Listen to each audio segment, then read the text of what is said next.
Lovely. So we've already poured out the pouring medium for you to save a little step, save a bit of time. So all you need to do is pick up your paints. Much like a Spanish omelette.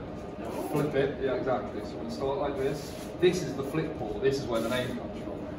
So 1, 2, 3. Whoa. Then I'm going to balance it on this little cup. This little cup here. And this is the money moment. Slowly pull that away.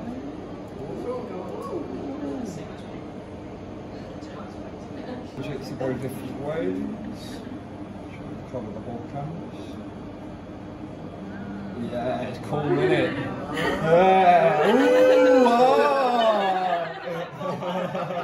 What? Is there a bloody panto going on in there?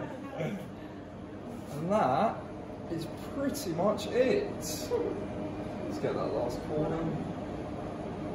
Your hands are going to get messy, it's probably unavoidable.